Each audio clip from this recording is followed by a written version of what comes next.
This is a model of the lungs, and as you can see, it also has the heart couched between the two. So let me just take the front off so we can look at some anatomy.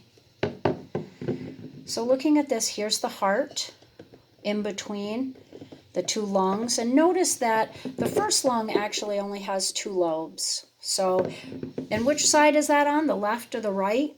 Can you remember?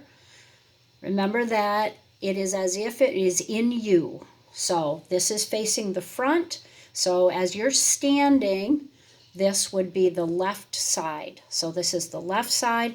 The right side actually has 3 lobes. Otherwise, structurally, they are very similar. So let me take the heart out. We see the aorta here. We see the vessels going off the top. We've seen that before. This is the superior vena cava coming down and into the heart, into the right atrium. And what we're looking at here is the trachea. And this has got muscle around it. Okay, we don't want our windpipe to actually collapse on itself. So this has got some muscle in its wall. So up here at the larynx, which is our voice box, that's where the trachea breaks off from the esophagus. And our air is going to come down into our lung. And you can see it better, obviously, on this side. But these are bronchi. So we have, from the trachea, we have 2 bronchus. One that goes to the left side and one that'll go to the right. And those are going to break up into smaller and smaller vessels. So they're going to go into what are called bronchioles, and the bronchioles are going to get smaller until they lead to the alveoli. We can't see that on this model, so let me move this model out of the way. And this is a closer look at a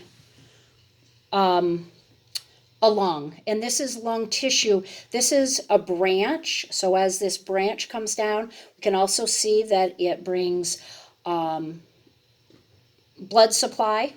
Okay, so we have our blood supply with this, and then we get down into these bunches of grapes.